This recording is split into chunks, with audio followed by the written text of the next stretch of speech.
The crown she never wore. An African folktale of betrayal, truth, and the silent revenge of a queen. Have you ever seen a woman smile while her whole life burns behind her? I did. And from that day till now, I still hear her voice every night, whispering the same words she said the day everything ended. A crown is not always made of gold. My name is Obina, son of Emezi, from the small village of Odeguala, a place where the red earth holds more secrets than graves. This story is not something I heard. I lived it. It is the story of Princess Nnenna, the woman who was born to wear the crown but never did. In my village, everyone believed that the gods were fair. That if your heart was clean, good things would always find you. But life is not always the way the elders say. Princess Nnenna was the only daughter of King Nokidi, ruler of Odeguala. Her mother died when she was a child, and the king later married a woman named Lady Adeku, a woman from another kingdom.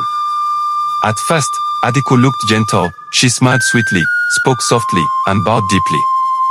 But her eyes told another story.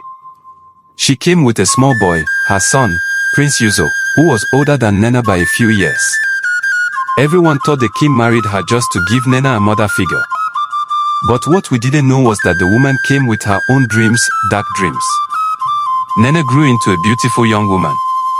She was the kind that made everyone stop and greet when she passed. She didn't walk like a queen, she walked like a friend. When the farmers were clearing land, she joined them. When the women were cooking for the festival, she helped carry firewood. She was loved, deeply loved. But love is sometimes the very thing that attracts hatred. King Nokidi was getting old, and the council started talking about who would take the throne when he joined their ancestors. Of course, everyone knew it would be Nnenna. Even the chief priest said the gods had chosen her, that her reign would bring peace and plenty. That was the prophecy everyone celebrated. But in the palace, Lady Adeku was not smiling. She wanted her own son, Yuzo, to rule. She would say to her son at night, "You are the true lion, my child. The throne must be yours." Yuzo would reply, "But mother, the people love Nnenna." And Adeku would whisper, "Then we will make them fear her instead." That's how the poison started, not in food, but in whispers. Small rumors spread like smoke. She is proud. She's too close to the commoners. She secretly loves a poor man. At first, people ignored it.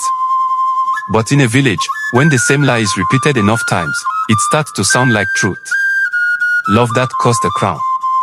Now, I must tell you about Obi, the blacksmith's son. He was quiet, strong, and gentle, the kind of man who worked with fire but had a soft heart.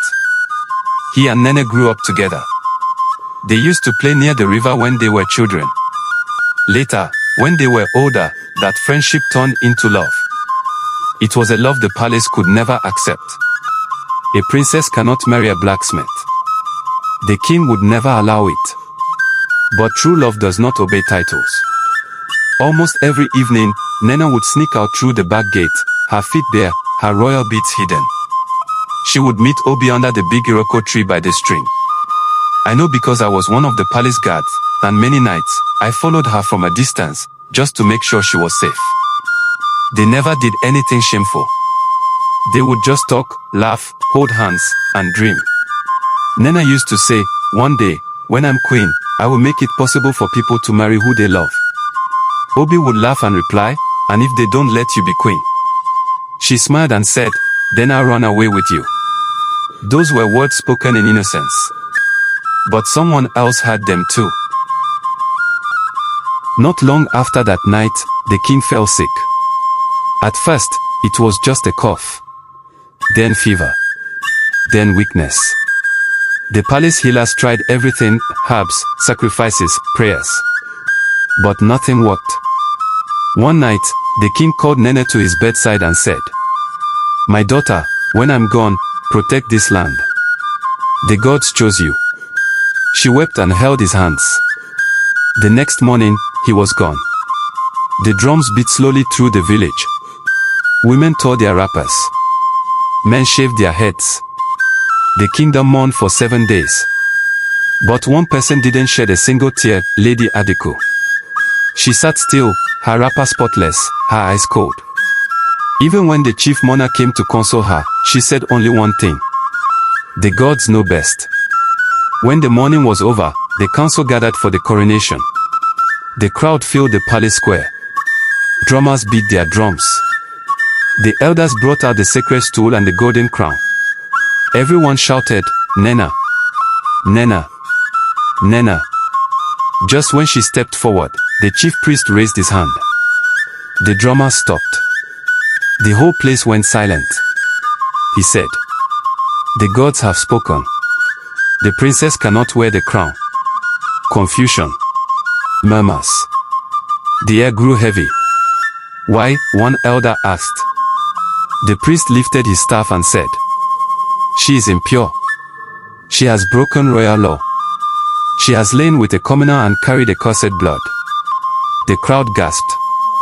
Nnenna stood there, trembling. She cried, "It's a lie. I did nothing wrong." But the people had already turned. Lady Adiku stood behind her son, pretending to cry. The council whispered among themselves. In a moment, everything changed. They crowned Prince Yuzo instead. Nnenna's golden crown was taken away. That was the day she lost her title, her home, and her name. Prince Yuzo wasted no time showing who he truly was. He sent soldiers to drag Nnenna out of the palace. He said she had shamed the royal blood. They beat her servants, burned her mother's hut, and threw her belongings into the mud. I wanted to help her. But I was just a guard, and guards who speak against the throne never live long. That night, I followed her secretly into the forest. The moon was full, and the air smelled of rain. She sat by a small fire, her clothes torn, her face swollen. But when she saw me, she smiled weakly. "Obina," she said, "they took my crown, but they cannot take my truth." She told me everything, how her stepmother poisoned the king, bribed the chief priest, and created a fake prophecy to destroy her. Then she said something I will never forget. "The gods do not rush. But when they move, no hand can stop them." Under Yuzo's rule, Odeguala changed. The taxes doubled. People were beaten for speaking their minds. The markets were no longer full of laughter. Even the festivals lost their joy. Yuzo cared for no one but himself. He built a tall fence around the palace and said no commoner could pass. He even forced widows to pay tax on their husbands' graves. People began to whisper that the gods were angry. Meanwhile, Nnenna started a new life in the forest. She built a small hut near the river and began healing people with herbs. Sick children, wounded hunters, poor farmers, they all came to her. And she never asked for payment. They called her the Woman of Mercy. Even those who once called her cursed now came secretly to beg for help. And every time, she would say, "I have no power of my own. The gods see everything." One year, a strange sickness entered the land. People started coughing blood. Their skin turned gray. No medicine worked. Within days, the palace was full of the sick. Even Prince Yuzo was struck down. His body burned with fever. Lady Adiku went mad with fear. She sent her soldiers to every healer in the land, but none could cure him. Finally, someone whispered, "Only Nnenna can save him." At first, Adiku refused. But as her son grew weaker, she swallowed her pride. She rode to the forest in the middle of the night, crying and shouting Nnenna's name. When she found Nnenna, she fell to her knees. Her once beautiful face was pale and wrinkled. "Please," she cried, "save my son. Forgive me." Nnenna looked at her calmly. "You remember the night you killed my father? I was blinded by fear. I only wanted my son to rule." Nnenna looked toward the sky and said, "And now, the gods have judged you both." She went into her hut and brought out a calabash of medicine. "Take this to him," she said. "But know that the gods choose whom they save." The judgment. That night, Nnenna walked into the palace for the first time in years. Everyone stared as she passed. The guards bowed their heads. Even the chief priest looked away. She went to Yuzo's room and placed her hand on his chest. His body was cold. She whispered. The same hand that took the crown must return it. Then she poured a few drops of medicine into his mouth. He opened his eyes briefly, looked at her, and said, "Sister, forgive me." And then he stopped breathing. The next morning, the sickness disappeared from the land. Lady Adeku went mad. She tore her clothes, ran around the village shouting, "She took my son. She took my soul." She clawed at her face and wandered into the forest. Some said she drowned herself in the same river where Nnenna used to fetch water.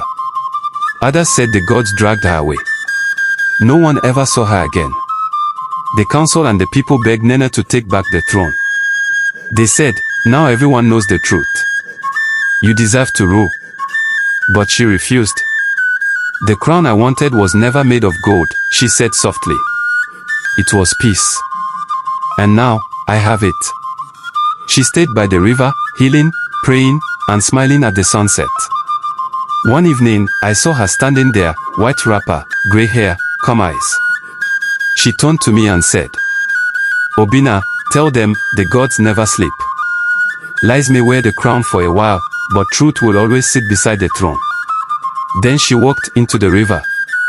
The water rose, shimmered, and she was gone. From that day, people said the river became sacred. When the moon is full, you can see her reflection, the queen who never wore her crown, but became the spirit who guards our land. The gods may be silent for a while, but they are never blind. No matter how long lies live, truth will always rise. And when it rises, even the guilty will bow. Thank you for watching, my friend. Every story we share carries a piece of who we are. If this one touched your heart, don't forget to like, share, and subscribe to Tessie Inspire Fantasy Tales. Because here, our stories live forever.